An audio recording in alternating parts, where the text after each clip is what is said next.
अस्सलाम वालेकुम गाइस, मेरा नाम है अली और मैं अपने channel daily horror stories by Ali से आपके सामने मौजूद हूँ। उम्मीद करता हूँ आप सब खैरियत से हैं और खुश हैं। तो प्लीज़ जिन लोगों ने अब तक मेरे चैनल को सब्सक्राइब नहीं किया वो इसको सब्सक्राइब कर लें, लाइक करें और अगर हो सके तो शेयर करें। और बहुत बहुत शुक्रिया अदा करता हूँ, बहुत सारे लोग ऐसे हैं जो मुसलसल मेरे साथ इंटैक्ट हैं, अपना पॉजिटिव फीडबैक देते हैं, बेहतरी की तरफ लेके जाते हैं मुझे। तो इसी तरह आप सबको इंटरेक्ट रहना है। प्लीज़ मेरी जो भी वीडियोज़ हैं, अपलोड्स हैं, उनको आप लाइक ज़रूर करें और अगर हो सके तो अपने सर्कल में शेयर करें ताकि मेरी रीच बढ़ सके। अगर आप अपनी स्टोरीज़ को शेयर करना चाहते हैं तो यू आर वेलकम। व्हाट्सएप कर सकते हैं, ईमेल कर सकते हैं और अगर आप चाहें तो अपनी वॉइस में भेज सकते हैं। अगर कोई डिस्ट्रॉशन नहीं है, वो कैपेबल है तो मैं डायरेक्ट प्ले कर दूंगा। अच्छा, आज की जो पहली स्टोरी है ये बहुत ही इंटरेस्टिंग स्टोरी है और इनफैक्ट कि जब मैं इसको पढ़ रहा था और इसके बारे में जब तैयारी कर रहा था तो मुझे बड़ी स्केरी लगी। और ये जो स्टोरी है ये बेसिकली मास साहब हैं, उनका ताल्लुक लखनऊ इंडिया से है, उन्होंने भेजी है। ये बताते हैं कि इनके फादर जो है एक बहुत बड़ी पोजीशन पे हैं वहाँ पे और स्टिल अभी भी गवर्नमेंट ऑफिसर हैं और इनके जो फादर हैं उनका ट्रांसफ़र मुख्तलिफ शहरों में होता रहता है। कभी कभी ऐसा होता है कि ज़्यादातर हिस्सा लखनऊ में गुजरता है और कभी कभी ऐसा होता है कि दूसरे शहरों में इनको भेजा जाता है क्योंकि इनके पास मल्टीटास्किंग होती है। उनको वो टास्क कंप्लीट करने होते हैं गवर्नमेंट के लिए और उसके बाद फिर नए शहर में तबादला कर दिया जाता है। अच्छा, ये बताते हैं जो इनकी दादी हैं उनका घर भी लखनऊ के अंदर ही है और अक्सर ही अपनी दादी के घर चक्कर लगाते रहते हैं। और दादी का जो घर है उनके बिल्कुल एक सामने घर मौजूद है, वहाँ पे एक लड़का रहा करता था अब्दुल। ये बताते हैं कि जो अब्दुल था उसके जो पेरेंट्स थे यानी उनके फादर ख़ास तौर पे उनका बचपन में ही इंतकाल हो गया था और जब उसके फादर का इंतकाल हुआ था तो उसकी जो मदर थी वो इस सदमे को बर्दाश्त नहीं कर पाई थी, तो वो भी मेंटली स्टेबल हो गई थी। उसकी दो तीन बहनें थीं, वो था, माँ बाप थे, बाप रहा नहीं था। और आम तौर पे ऐसा ही हुआ करता है कि जब आपके माँ बाप ना हो, ख़ास तौर पे बाप ना हो, तो आपको दुनिया के ऊपर छोड़ा जाता है और सोसाइटी आपके साथ जैसा बिहेव करती है आप वैसे ही बड़े हो रहे होते हैं, वैसे ही ब्रॉट अप होते हैं। अब अब्दुल के साथ भी ऐसे ही था। जाहिर सी बात है उसकी माँ मेंटली अनस्टेबल थी, बाप रहा नहीं था। वो बाहर लड़के जो थे गली के उनमें बैठा करता था। उनकी जो गलत आदत थी वो उसने अपना ली थी, शराब नोशी, गलत सोसाइटी, गलत एक्टिविटीज़, इन सब चीज़ों में वो आगे आगे रहता था। तो ये जो साहब जो स्टोरी शेयर कर रहे हैं ये बताते हैं कि एक दिन ऐसे ही हमें पता चला कि जो हमारी दादी के घर के सामने अब्दुल रहा करता था उसकी डेथ हो गई है। अब उसकी एज तो इतनी थी नहीं, तो जाहिर सी बात है मैं और मेरे वालिद और हमारी फैमिली बड़ी फ़िक्रमंद हुई कि एकदम से इंतकाल कैसे हो गया उसका।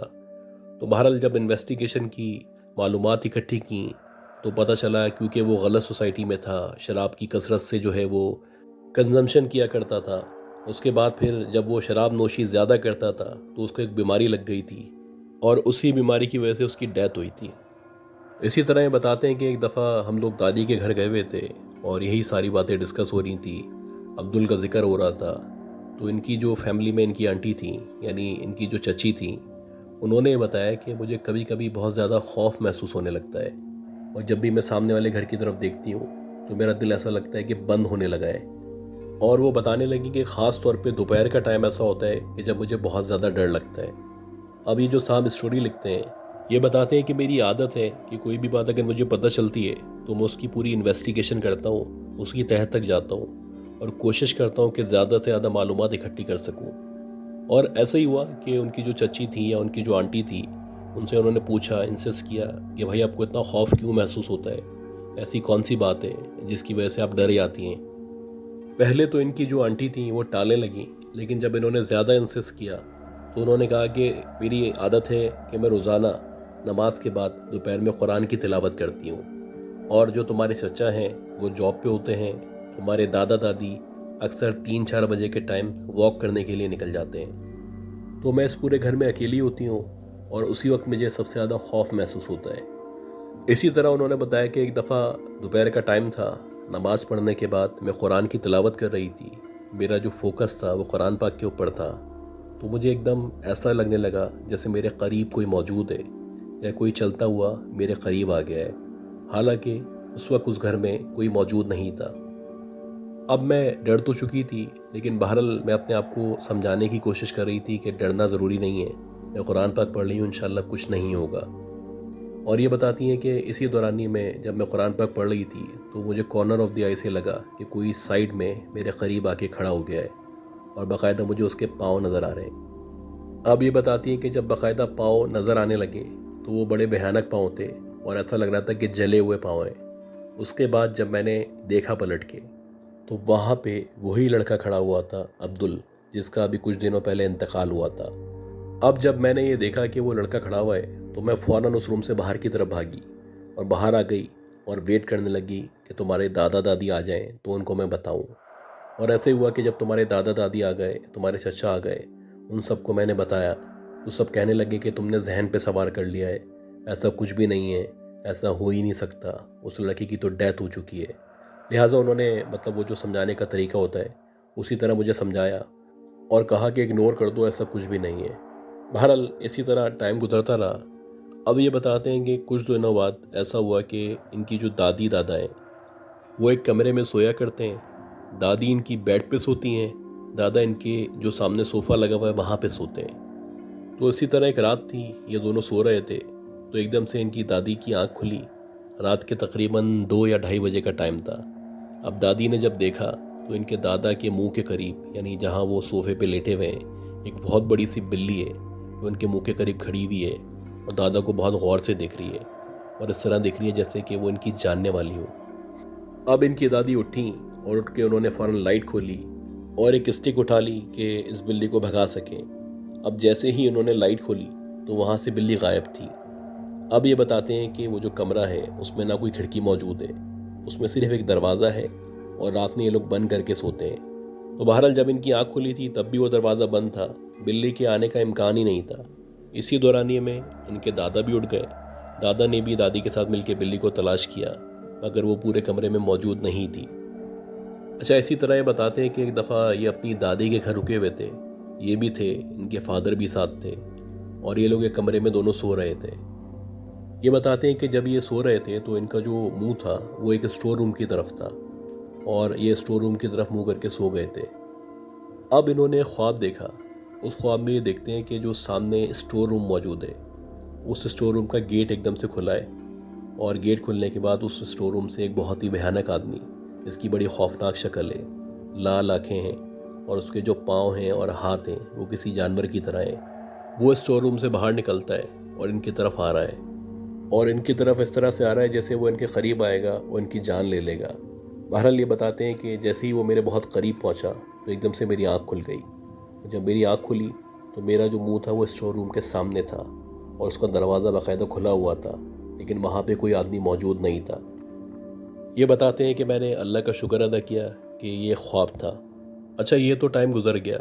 फिर इसी तरह हर दफ़ा होने लगा कि जब भी मैं स्टोर रूम की तरफ मुँह करके सोता तो मुझे यही ख्वाब दोबारा रिपीट होता। बार बार वही ख्वाब आता कि स्टोर रूम खुलता है, कोई आदमी निकलता है जो मेरे बिल्कुल क़रीब आता है और मेरी आँख खुल जाती है। ये सिलसिला इसी तरह चलता रहा। अच्छा, इसी दौरानी में बताते हैं कि जो इनका दोस्त था वो काफ़ी अरसे से इनसे इसरार कर रहा था कि किसी दिन बाहर चलते हैं खाना खाने, किसी दिन आउटिंग पे चलते हैं, बहुत दिन हो गए, तुम काफ़ी अरसे से यहाँ पे हो और मेरे साथ चलो, खाना खाएंगे, मेरी तरफ से दावत है। अब ये बताते हैं कि जब उसने बेइंतहा इसरार किया तो मैंने कहा ठीक है, किसी एक दिन चलते हैं और प्लान बना लेते हैं। अब इनके पास जो बाइक चलाने का लाइसेंस होता है वो मौजूद नहीं था, तो इन्होंने अपने दोस्त को कहा कि तुम अपनी बाइक लेके आ जाना, क्योंकि तुम्हारे पास लाइसेंस भी मौजूद है, तो मैं तुम्हारे साथ बैठ के चले आऊँगा और फिर खाना खाने चलेंगे।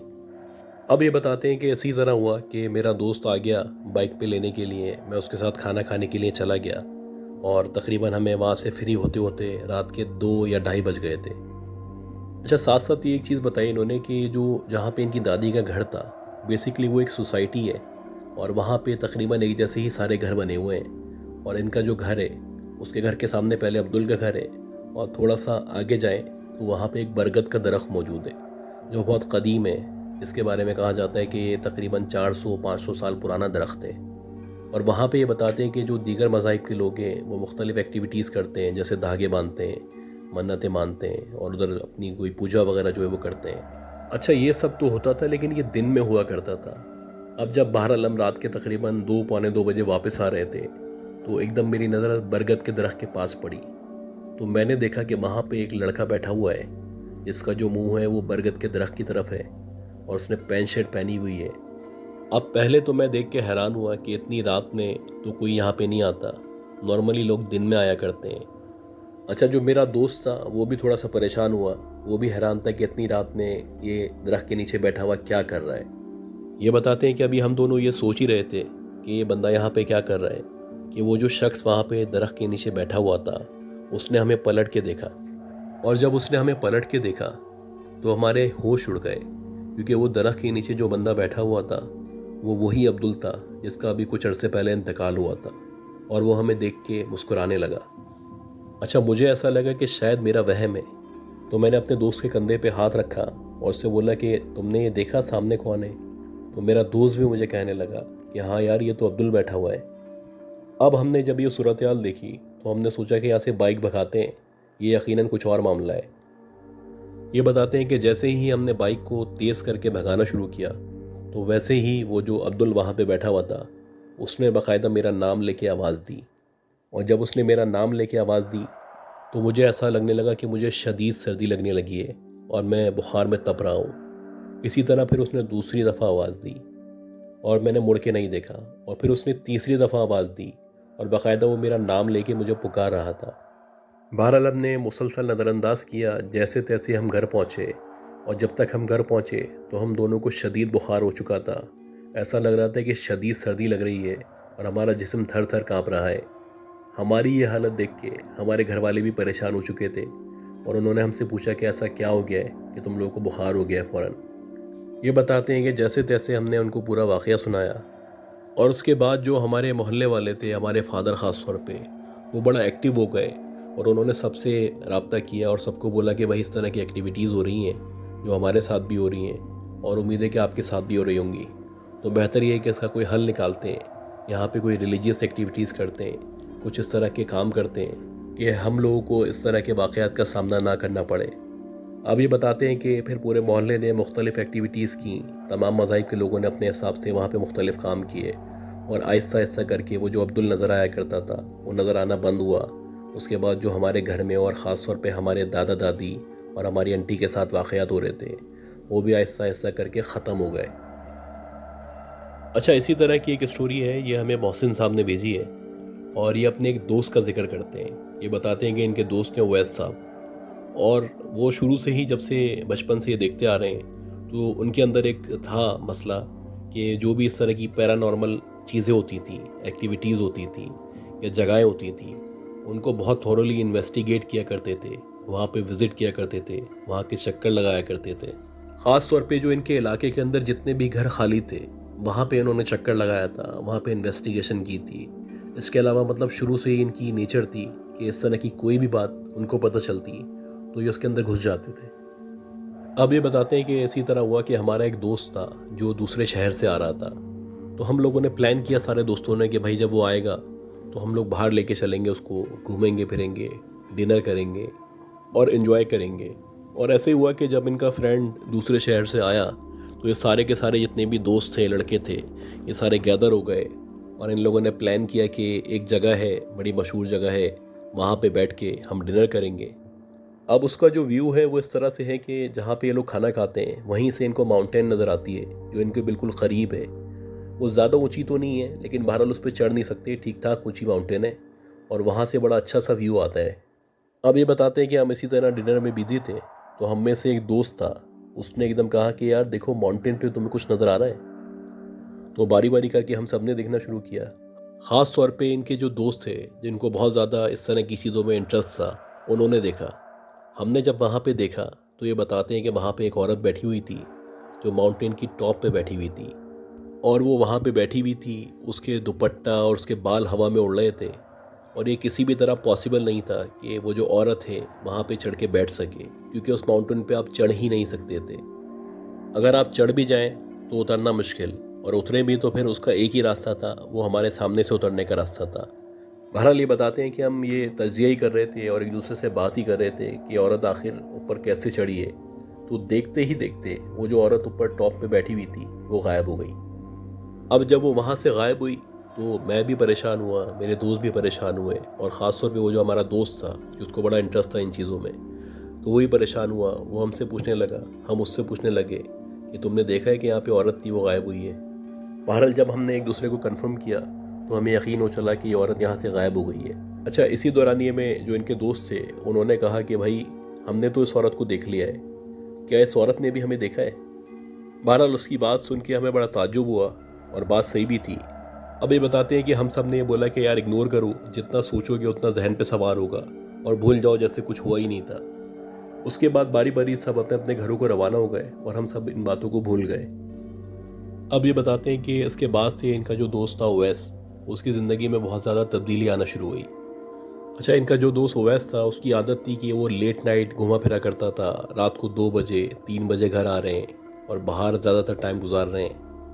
अच्छा, उसकी रिहाइश जो थी वो एक अपार्टमेंट में थी और वो जो अपार्टमेंट था वो 3rd फ्लोर पे मौजूद था। तो एक दफ़ा ऐसे ही हुआ कि इनका दोस्त जो है वो लेट नाइट अपने अपार्टमेंट में आया और इनका जो दोस्त है वो अपने भाई के साथ रूम शेयर किया करता था। 3rd फ्लोर पे ये लोग रहते थे, तो इनका भाई ऑलरेडी मौजूद था जो सो रहा था। अब जब ये ओवैस आया तो ये भी चेंज वेंज करके लेट गया और सोने की तैयारी करने लगा।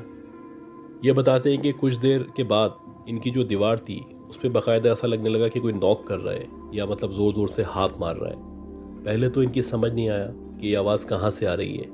उसके बाद जब इन्होंने गौर किया तो ये जो आवाज़ आ रही थी ये डक की तरफ से आ रही थी, यानी जो इनकी दीवार थी उसकी बैक साइड पे डक थी और वहाँ पे जितने भी अपार्टमेंट्स मौजूद थे उन सब की डक एक तरफ थी। बहरहाल इनके भाई और इन्होंने जाके सोचा कि देखते हैं कि कौन मौजूद है। अब ये बताते हैं कि इन्होंने जब वहाँ से देखा तो वहाँ पे कोई मौजूद नहीं था। ये दोबारा आके लेट गए और दोबारा सोने की तैयारी करने लगे और फिर ऐसा ही हुआ कि कोई दोबारा से आया और उनकी दीवार को नॉक करने लगा। अब बात प्रैक्टिकल ये थी कि बैक साइड पे क्योंकि डक थी और 3rd फ्लोर पे ये रहते थे, तो किसी के लिए मुमकिन ही नहीं था कि दीवार पे लटक के इनकी दीवार को बजा सके। खैर, इन लोगों ने इग्नोर किया और जैसे तैसे वो रात गुजार दी। इसी तरह ये बताते हैं कि एक दफ़ा ऐसा हुआ कि इनके जो फ्रेंड्स वगैरह थे वो खाना वगैरह ख़रीदते हुए आए और इनके अपार्टमेंट के बाहर लाके गाड़ी रोकी और इनको फ़ोन करके बुलाया कि नीचे आ जाओ, हम बैठ के साथ खाना खाएंगे। तो ये नीचे चले गए, वहाँ जाके इन्होंने खाना खाना शुरू किया।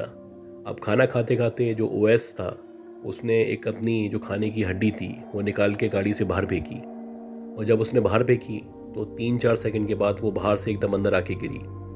अच्छा, पहले तो इनको लगा कि वहम है, तो इन्होंने चेक करने के लिए दोबारा फेंकी और जब दोबारा हड्डी बाहर फेंकी तो वही हड्डी दोबारा से 3-4 सेकंड के बाद अंदर आके गिरी। अब ये सारे के सारे दोस्त जो है वो डर गए। उन्होंने गाड़ी स्टार्ट की और आगे जाके एक पेड़ के नीचे खड़ी कर दी। वहाँ खड़े होकर ये लोग खाना खाने लगे। अब ये बताते हैं कि थोड़ा सा ही टाइम गुजरा था कि एकदम से ऐसा लगा कि गाड़ी की छत पे कोई कूदा है और बाकायदा सबको आवाज़ आई। अच्छा, जब सबको आवाज़ आई तो सब चौंक गए, तो सब इधर उधर देखने लगे और झाँक के देखा तो कोई भी मौजूद नहीं था छत पे। उसके बाद ये लोग दोबारा अंदर बैठ गए, खाना खाने लगे।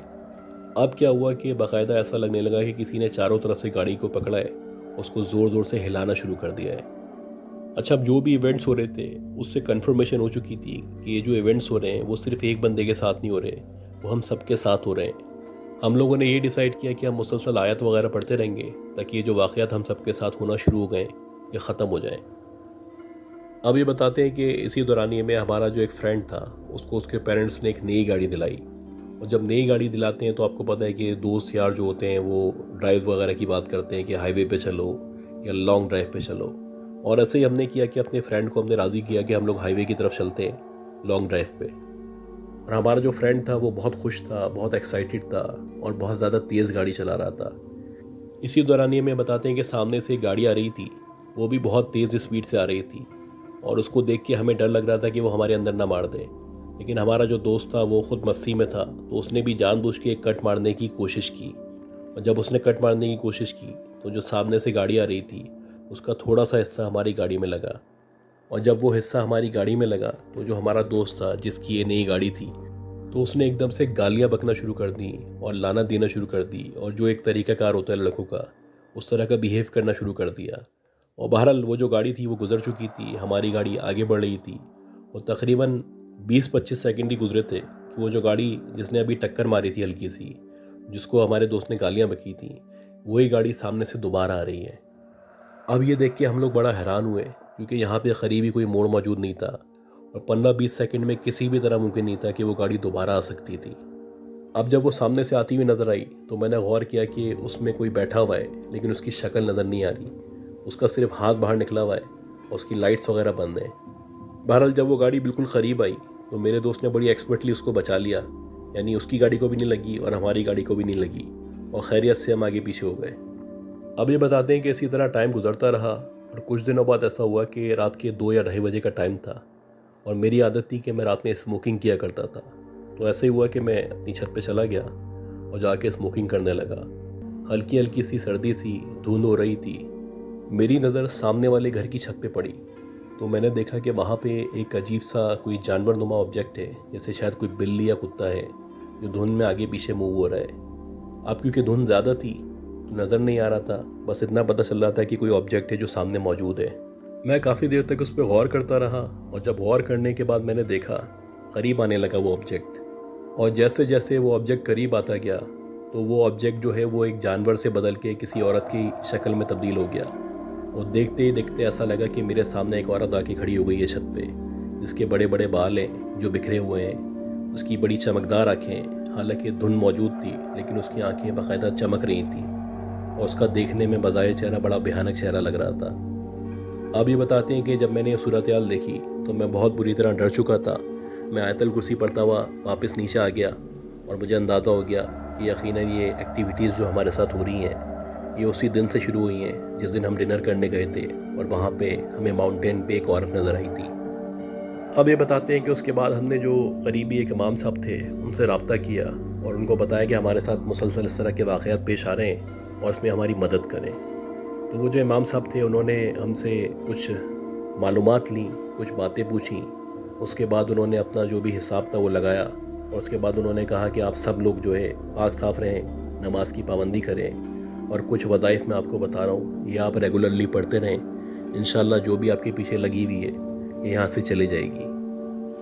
ये बताते हैं कि इसी तरह जो उन्होंने हिदायत वगैरह दी थी उन पर हम अमल करते रहे और तकरीबन 2 से 3 हफ्ते में आहिस्ता आहिस्ता करके सूरत हाल नॉर्मल हुई और वो जो वाक़यात हमारे साथ होना शुरू हो गए थे वो आहिस्ता आहिस्ता करके ख़त्म हो गए। तो गाइस उम्मीद करता हूँ आपको ये स्टोरीज़ पसंद आई होंगी। अगर आपको ये स्टोरीज़ पसंद आई हैं तो प्लीज़ मेरे चैनल को लाइक करें, सब्सक्राइब करें और शेयर करें। दुआ करें ख़ास तौर पे मेरे लिए कि अल्लाह मुझे और हम सबको सेहत दे, ज़िंदगी दे, कामयाबी दे। अपना ख्याल रखिएगा। अल्लाह हाफ़िज़।